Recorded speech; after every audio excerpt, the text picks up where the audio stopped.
And we're back. You're watching the World News on Myanmar International. I'm Randolf Jamias.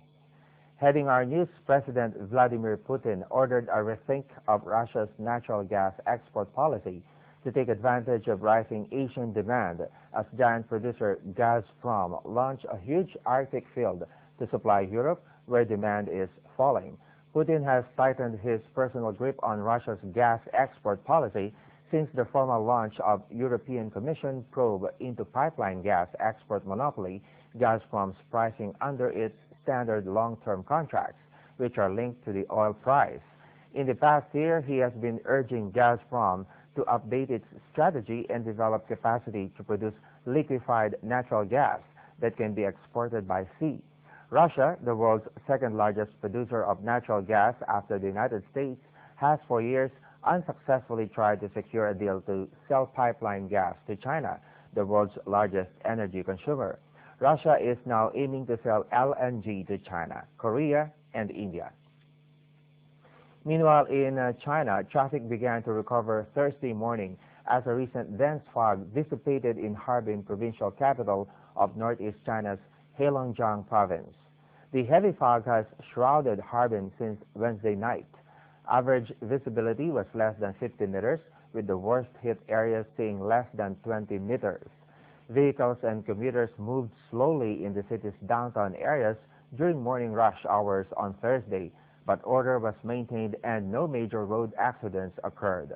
The thick fog also affected several intercity expressways, forcing the Harbin-Mudanjiang highway to close until 11 on Thursday. Meanwhile, more than 3,000 passengers in the Harbin-Taiping International Airport were stranded as over 30 flights had been delayed by the inclement weather. The fog was fully dissipated as of Thursday at noon, allowing local traffic to resume normal speeds. Back in Mexico, obesity is a huge problem in the country. Diabetes is the nation's biggest killer, and around two-thirds of the population is overweight. The government recently launched a new campaign featuring much-loved lucha libre fighters to try to raise awareness of the issue. Lucha libre wrestlers are like rock stars in Mexico. Now they're being used to fight the flab. Here on the outskirts of Mexico City, fans get weighted and measured before getting their photo taken with their favorite lucha libre fighter. Two-thirds of Mexican adults are now obese or overweight. The Mexican diet used to be based on corn and vegetables, but it's now moved on to more processed and fried foods. Stalls such as this one in a local Mexico City market are on practically every street corner, selling fried to tortillas and tasty but greasy stews at low prices. Diabetes mellitus type 2 is the biggest cause of death in Mexico, so a change in eating habit is urgently needed. From the Americas, let's head to Europe. A new method of payment is becoming a trend. A French supermarket in northern France is testing a system of biometric payment in an attempt to make grocery shopping a lot easier. In a pilot operation by a supermarket chain in Villeneuve-l'Ascq on Tuesday, on a 1,500-strong control group, customers can make purchases by swiping their fingers on a biometric reader. An exchange of data takes place between the credit card and the fingerprint reader as the customer places his hand on the scanner, provided the fingerprint reader is less than 2 meters away from the credit card. The customer's biometric print is stored in the chip of the credit card, and information is directly sent to the fingerprint reader without passing through a centralized biometric database. The system will continue to be tested for 6 months at the French supermarket before going public. We stay in Europe and we have some news about e-cars. A Lithuanian business is looking to kickstart the country's electric car economy by manufacturing its own modified version of a 10-year-old petrol-fueled Randolf Twingo. In a country where fewer than 5% of car owners buy their vehicles firsthand, PB Group say they hope to sell their modified Electron Twingo by the end of this year. Let's find out more.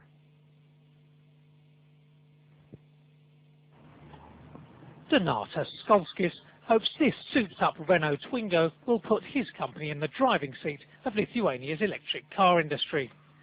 Skalskis' company PB bought a fleet of the 10-year-old petrol-fueled models which they modify into electric cars, renaming them Electron Twingos. 95% of cars in one of Europe's smallest and poorest countries are second-hand, so automakers pay Lithuania little attention. Skalskis thinks this opens a gap in the market. Modern electric cars are still very expensive. They're almost non-purchasable for Lithuanians. So we decided to put an electric engine into a Renault Twingo and sell it to Lithuanian consumers at an attractive price. Original fuel tanks are ripped out and replaced with a battery system and charger. An electric engine, controller and automatic transmission are added, while the car's original body, chassis, clutch and gearbox remain. With a 20 kilowatt engine, the Electron can hit 100 kilometers per hour and travel a similar distance before needing recharging. A full journey costs less than $2. The batteries can be recharged 1,200 times, and Skalskis believes the vehicle is competitively priced.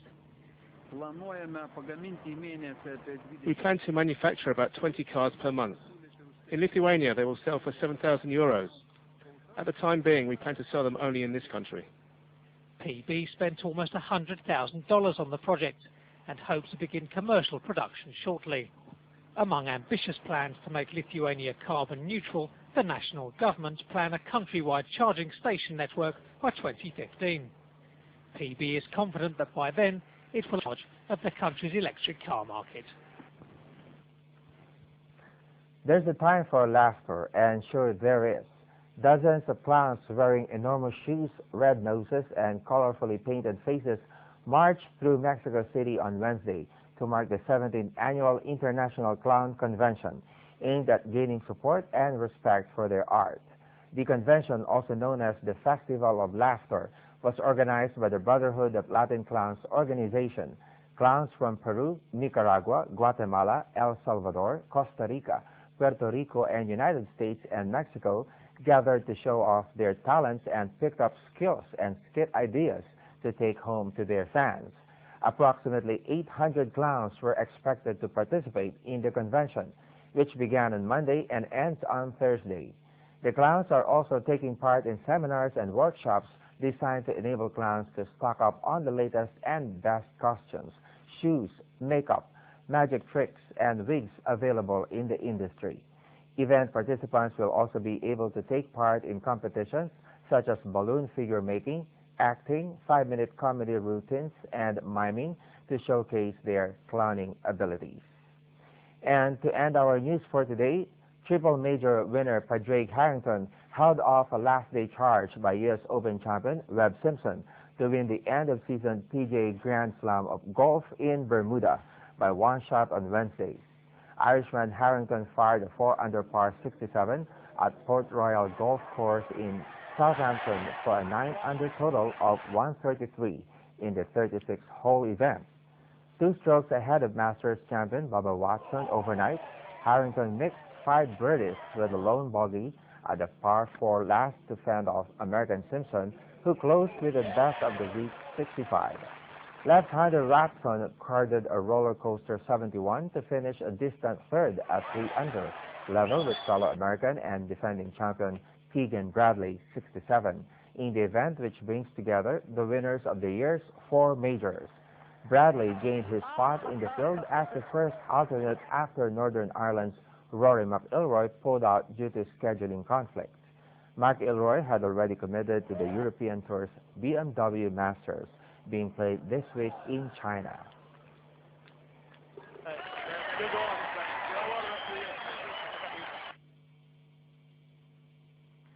And that completes our stories for today's World News. Local news coming up next. Thanks for the company.